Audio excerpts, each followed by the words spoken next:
Bum bum bum bum bum bum bum bum bum bum bum bum bum bum. Hey everybody! Hey Jake, come on in here. Kevin, good to see you. Donna, grab a seat.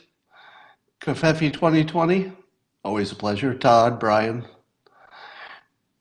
Duke, Andy, I see you all, and you know why you're here, and I know why you're here. It's because you like the simultaneous sip, and it doesn't take much to do it. All it takes is a cup or a mug or a glass, a stein, a chalice, a tankard, a thermos, a flask, a canteen, a vessel. Run, grab something.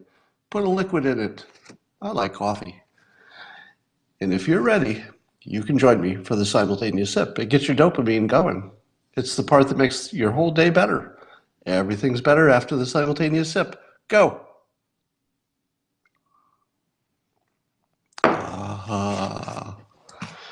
Let me say this about the Hurricane Dorian. If I say, if you're a person who was hoping Hurricane Dorian would wipe out Mar-a-Lago because you think it would be awesome, you're a bad person.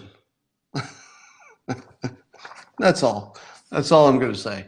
If you're disappointed that Mar-a-Lago is not going to get destroyed by Dorian, you're a bad person.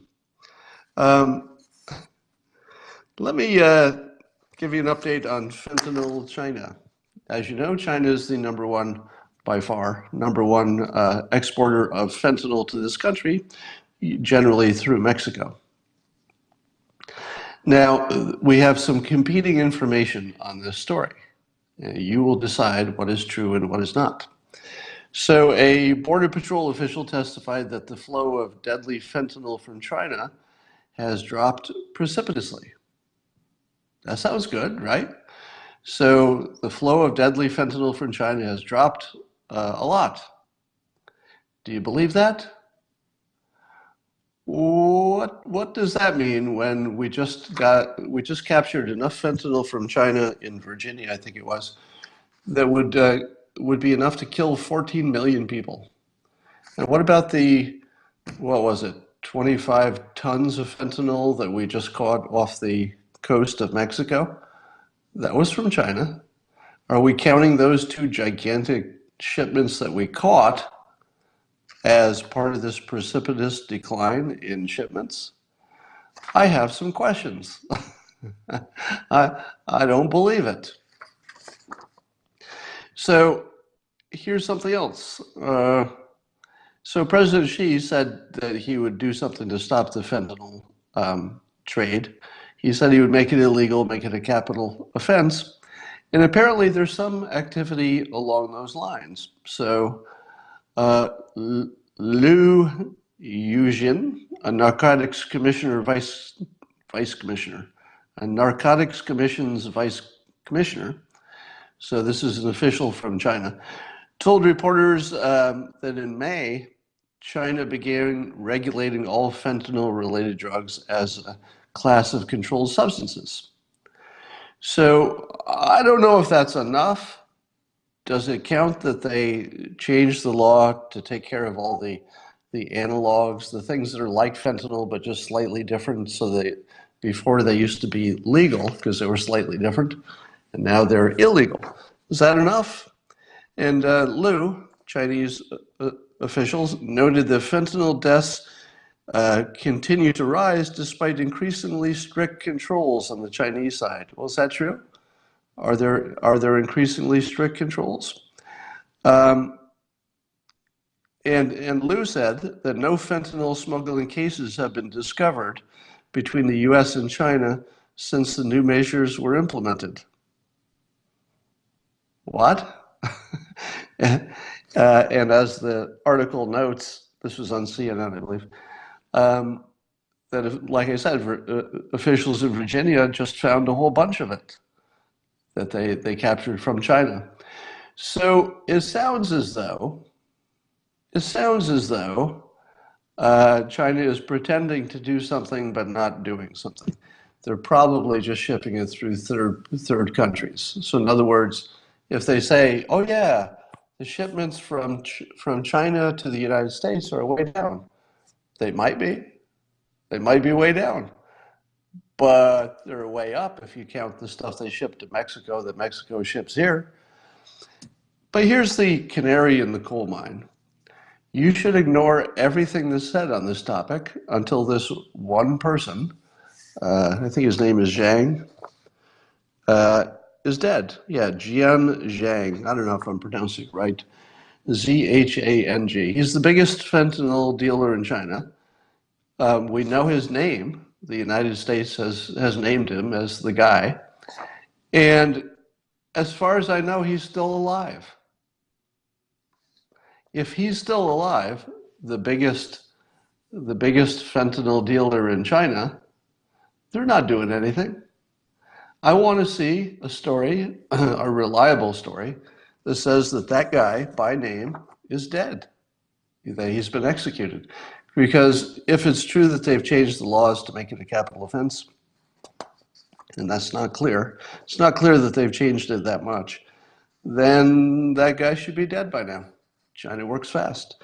So I'm on record as saying that we are pushing on China, meaning the United States, the Trump administration, and they should. They are tying it to trade negotiations, and they should. China is embarrassed enough that they're doing something about it, or pretending to, and they should, but it's all meaningless. It's all meaningless until that one guy is dead. Because until he's dead, it's obvious they're not really doing anything. It's obvious that it's just more China making promises they're not keeping. Speaking of promises they're not keeping, let's talk about Hong Kong. I have two predictions about Hong Kong. Number one, China can't lose in the long run. They might have to pull back, they might pretend they're pulling back, but remember, it's a long game, and China has all the power, the influence. Eventually, they'll do whatever they need to do to get full control of Hong Kong. I don't think there's any chance that won't happen. But here's the second part of the prediction. They're going to be sorry they won. If China had simply said, okay, Hong Kong, you can do your thing over there. We'll do our thing as long as it doesn't cause us any trouble. We're all good. If they had done that, they could probably just keep ticking along like they always had and things would be fine. But once they absorb Hong Kong and the Chinese people see this story and they see what it's done, they will have weaponized however many, millions of people against their own country. So Hong Kong is going to eat them from the insides.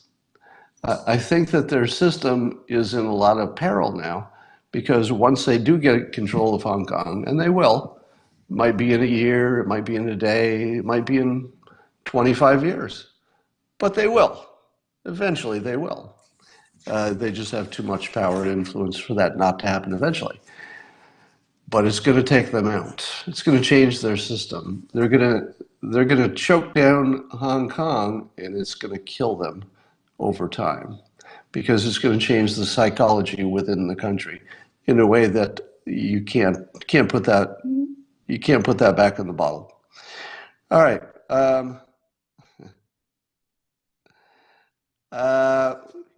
Outrage theater of the day. You know, I like to show one outrage a day. Here's the outrage of the day from Eric Swalwell, Representative Swalwell, my representative. He says in a tweet, if Trump golfing stopped hurricanes and mass shooting, we'd never see either again. But we've been racked by both this weekend. So put the clubs away and do your damn job. You can't be golfing during a hurricane. Don't golf during a hurricane. You're golfing and there's a hurricane. I'm outraged. But you're not. Of course you're not. Because what does Swalwell think President Trump was supposed to be doing instead of golfing? Because I'm pretty sure that he told FEMA to do what it's going to do. I'm pretty sure that the government is all lined up to do whatever it needs to do. What exactly was the president supposed to be doing on the weekend? Waiting for the hurricane. Because I don't think he could have flapped his arms and made it go away.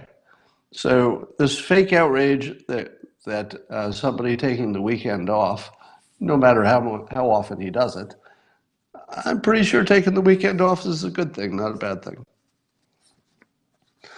So there's that. Um, there's a report that is weirdly not on CNN or Fox News, but I saw it in a lesser site, that said after 18 years of war, the US and the Taliban have agreed on some kind of a peace deal where we would remove, I don't know, some percentage of forces there. Do you believe that? Do you believe that the Taliban and the United States have a peace deal and it might work? Well, I don't know. I mean, I love to think it is going to happen, but until the major sites or news sites are reporting this as a real thing, I don't know. I'm going to be skeptical on that, but we're moving in the right direction. There's an interesting thing happening with nuclear power. California, I just tweeted around an article by Michael Shellenberger, and it talks about how California might have to go nuclear, or at least keep open some nuclear sites that might have otherwise closed, because otherwise they just can't get to where they need to get. It just isn't, there's no other way to get there. Renewables won't do it. And I was looking at the landscape now, and apparently, according to this article also, a recent Gallup poll shows that support for nuclear energy is inching up. In other words, nuclear energy, which has always been unpopular, just sort of hit the bottom and it's inching up. Could it be? Could it be all of the persuasion that's happening on this? Because there are certainly a lot of people talking about it. But here's the landscape. I believe Bernie Sanders says no to nuclear. I believe he says moratorium, meaning don't build any new ones. Fact check me on that, but I think Bernie is anti-nuclear power. Interestingly, though, AOC, the most famous architect of the Green New Deal, is open to it. She doesn't say yes and she doesn't say no. And it's yet another example of why she's way smarter than most of her critics believe she is. She's way smarter than you think she is. Because nuclear is, scientifically speaking, kind of the only thing you could do if you're really concerned about climate change. Now, it's not the only thing you can do, but it's the only thing that's going to be big enough and that's going to be scaled enough to make a difference. So now you have Yang, who's openly and vocally in favor of nuclear energy. You've got AOC, who's vocally and publicly in favor of at least having the conversation, as she says it. Now keep in mind, there's no chance that AOC would say she's open to the conversation about nuclear unless she already liked it, right? Saying you're open to the conversation is pacing her base. She can't just say, hey, nuclear all the way. But the fact that she says she's open to it tells me with, I'd say, 95% certainty that she's looked into it and she knows we need it. So I'm going to say that AOC being on the side of nuclear, even though she says she's only open to the conversation, I believe that's a clear indication that she's leading her followers, first by pacing them and say, well, we could have the conversation. There's nothing wrong with talking, is there? So then people say, well, all right, we'll talk about it. Maybe there's something new. And there is something new, which is it used to be a lot more dangerous than it is now. That's new. So between Yang and AOC being on that side, and also Biden is pro-nuclear. He's not making the biggest deal in the world about it, but he's publicly and solidly pro-nuclear as part of the solution. And of course, the Trump administration is pro-nuclear, and the Energy Department is doing things to try to stimulate development of new plants. So here's what I think just happened.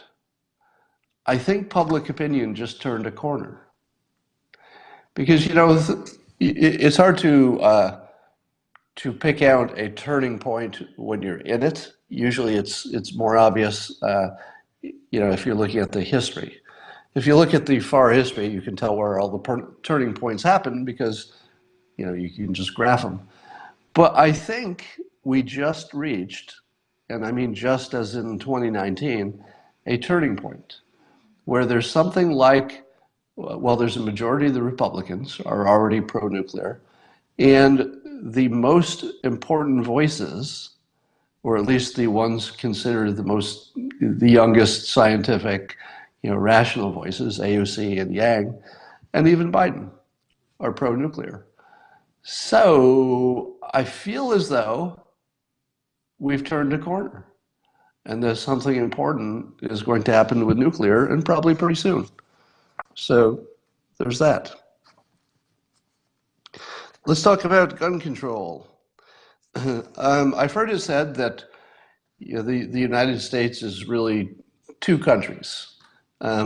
Depending on how you want to slice things, it could be lots of different countries in one. But in the gun control sense, there are big swaths of the country where they're pro-gun. There are parts of the country where they're more anti-gun. And how do you have one set of policies that apply to everybody when some are pro and they probably would be better off with guns, and some are anti and maybe they'd be worse off with guns?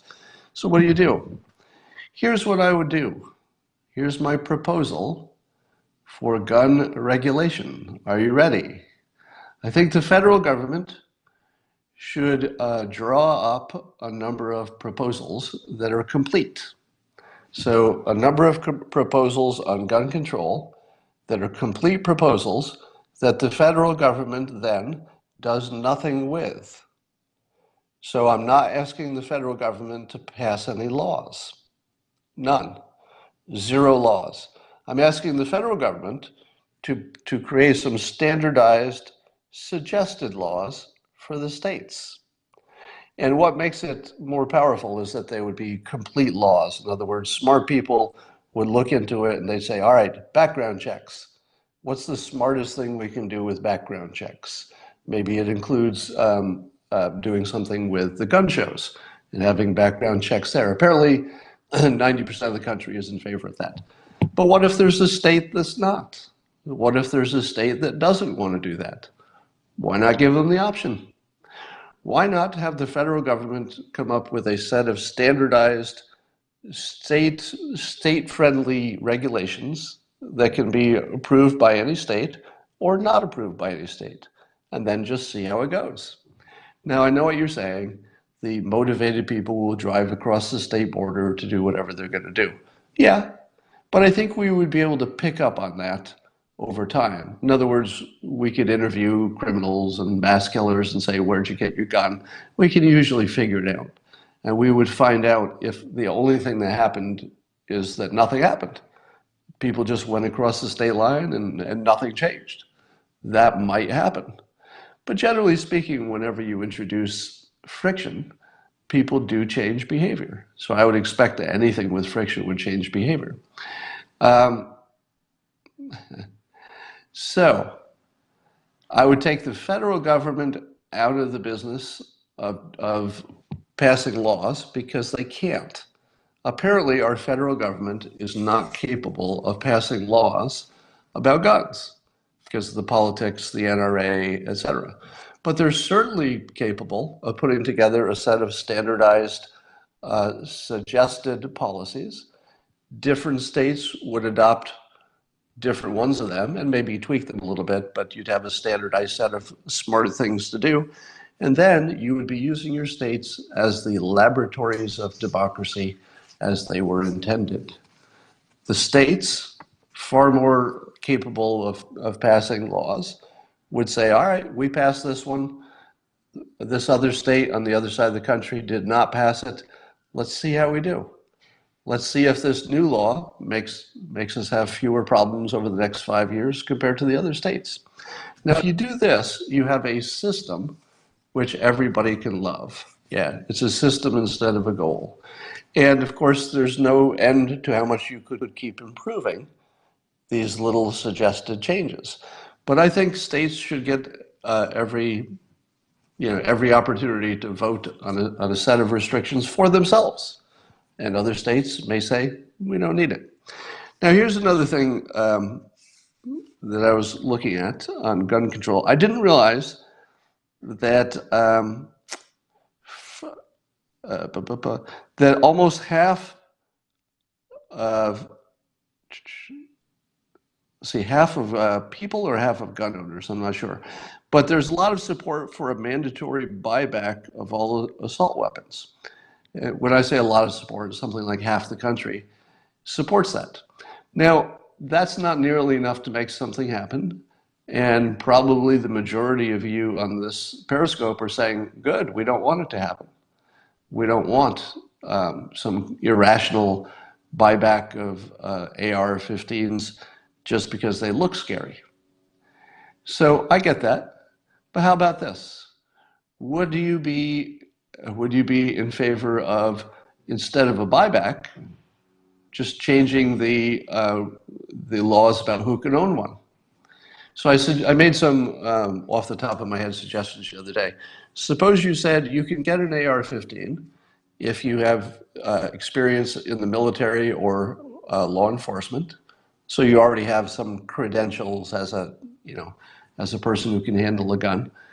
And maybe secondly, if you already have been a gun owner for a while, one more gun probably isn't going to make a difference because you already own a bunch of guns.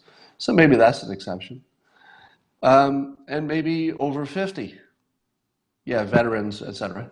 Maybe if you're over 50, maybe no restrictions because people over 50 don't tend to be big criminals. But, and suppose you're a woman. If you're a woman who wants to buy a weapon, I would say that should be okay too because there's no history of women being big shooters. Somebody says, oh my God, Scott is totally drinking the Kool-Aid. If you're saying that, you're not understanding what I'm saying. You should understand me to say that there are a variety of things people have suggested, and there are a variety of states that contest it.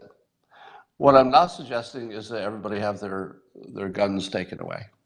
I'm very pro-Second Amendment, and I do look at Hong Kong like the rest of you. The Hong Kong situation just couldn't happen here. Imagine all those people who are marching in Hong Kong. Now you move that to the United States, and it's a life or death question for your republic. How many of those people would be armed to the teeth? Quite a few. You would have a lot of weapons come out in this country if the republic were actually at risk. A lot of weapons would come out, and it would make a difference. It would absolutely make a difference. So I'm pro-gun for all the same reasons most of you are, but I don't believe the slippery slope. I don't believe that we just start going in some direction and we can't change anything. Almost everything that we do in this country that's dangerous has regulations. It doesn't kill us. I put my seatbelt on every day. It doesn't make me unhappy. I have safety features in my car. It doesn't make me unhappy. Children can't buy cigarettes. That doesn't make me unhappy. We already have lots of regulations, and they mostly work. Mostly. So I don't mind them on guns. If you're a absolutist on guns because of the Constitution, I would say that's not really a supportable position, to be an absolutist on guns. It's not supportable either way. It's not supportable to be absolutely in favor of no restrictions, and it is not supportable to have them all taken away. All right. So that's where I stand. I think we should do a better job of slicing and dicing the public. And let's just be honest. It's men under the age of 50 who are doing all the gun violence. So why should they be treated the same as everybody else? Let's discriminate. Let's discriminate against young men who don't have training, they're not part of the NRA, don't already own guns, haven't been in the military, have not been in law enforcement. So I would make lots of exceptions. Lots of exceptions. But if you're just a loner who wants to buy your first gun and it's an AR-15 and you're not a member of the NRA, you've not been in the military, you've never been in law enforcement, that's not good enough for me. Now we already have what, 10 or 20 million AR-type weapons in the country. I'm pretty sure we have enough already that if the government wanted to make a play, we could pass them out. We'd have all the guns we needed. So I'm not too worried about that. All right. In fact, if everybody is, if the women all bought the guns, They wouldn't necessarily have to do the fighting, because if we had a revolution in this country, the guys would end up with the guns, whether the women were the ones that licensed them in the first place or not. All right. Somebody made a great suggestion for my Interface by WinHub app. Listen to this suggestion. So most of you know the app my startup makes lets you contact any kind of expert on any topic whatsoever. But you have to be an expert, and you can set your price for anything you want. So right now I'm checking out how many people are hurricane watchers. So I've got 1, 2, 3, 4, 5. So there are 5 people on the app right now, on the Interface by OneHub app, who are in Florida, and you could call them and they could point their camera out the window and they could show you what the weather looks like as the hurricane's approaching. Probably not too fascinating at the moment because the hurricane's stalled, but it's out there. But here's a better idea that somebody had. Somebody suggested, what if you have people just register on the app as either Democrats or Republicans, and they make themselves available to debate? Just to debate. They're not experts. They're just a Democrat, or they're just a Republican, or whatever. And they just say, available to debate. They don't even have to put a price on it. You could do it for free, say your price is $0. Because here's what I found out. There's so many people who want to discuss politics, but can't, right? How many people do you know who want to discuss politics with somebody who's not a troll on Twitter, and you just want to have an honest discussion with somebody who's completely on the other page? When was the last time you've had that discussion? I don't even remember. I can't even remember the last time I had an honest political discussion with somebody who was completely on the other side. Literally, I can't remember ever. I mean, I'm sure I've done it, but I don't remember the last time. And it's because you end up talking to people who agree with you, or because things are so polarized, you end up not having the conversation. So if I happen to find myself, alone in a room with somebody who agrees with me, we'll have a conversation about politics, but it's useless because we already agree. If I'm in a room with somebody who's got a impeach Trump hat on, I'm not even going to start the conversation, right? Because you don't want an unpleasant situation. But there are plenty of people in this country who would simply like to have an honest conversation with somebody who's completely on the other side. Somebody who will actually, engage with you and enjoys being there. And I thought, that's actually a great idea for the app. So if anybody wants to sign up as an anti-Trumper or a pro-Trumper or a Democrat, a conservative, a liberal, whatever you want to sign up with, just say that you're there to debate. See if anybody calls you up to debate. I'd be surprised if people don't use that for that purpose. Because I often find myself wanting to know what a typical Democrat is thinking, because you can't really tell online, because everybody lies and trolls, and you don't really know what you're getting online. But if you're actually looking at a person on a video call, how about a little bit of cross-pollination? It's scary, somebody says. There should be a mediator. No, I don't think so. Because if somebody lists themselves as available to have the conversation, they're already incentivized to be nice about it. I mean, I don't think trolls are going to go on there and, just to be obnoxious. If you debate a Dem, what can they say except you are racist? Well, if they do say that, then you say, and I recommend this in my book, Loser Think, and I say it online a lot, you should say, can you give me your one strongest piece of evidence that the president is a racist? And before they do, you say, and can we agree that if your number one best reason isn't real, that you would rethink the other ones, because they might not be real either.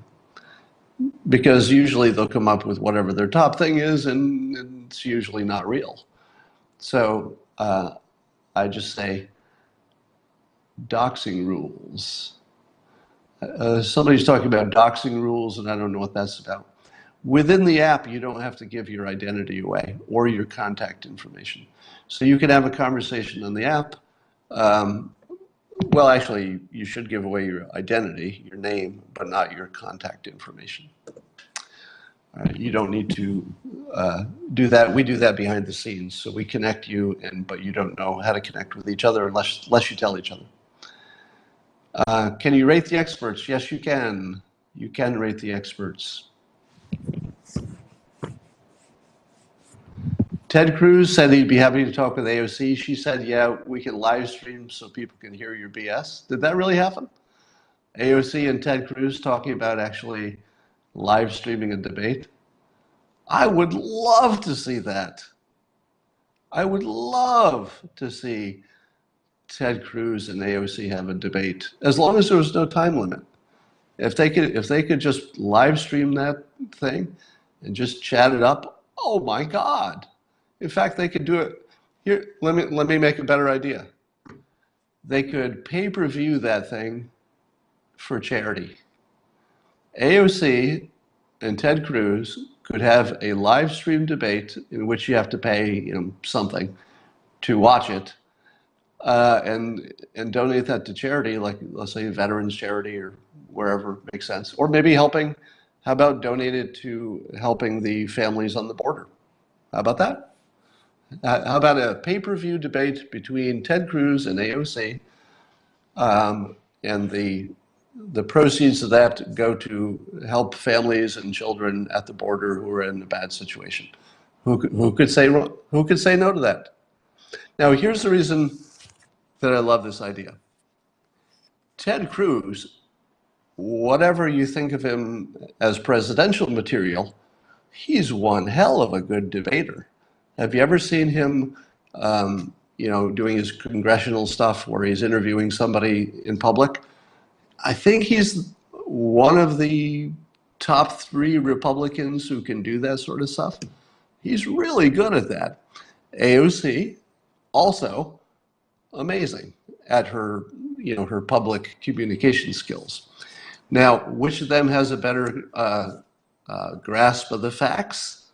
I don't know, because I'll bet they both have a pretty good grasp of the facts that are relevant to their side anyway.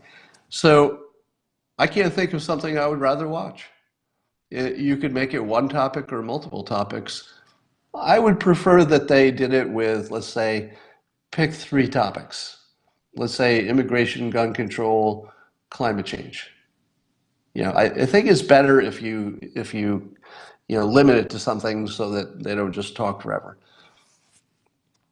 AOC would say no, she's trying to stop at beds for Children's Detention Center. Well, whatever it is, I'm sure that they need more money to make people's lives more comfortable at the border. I'd be in favor of that. So let's do it. And by the way, I think Ted Cruz and AOC could be friends.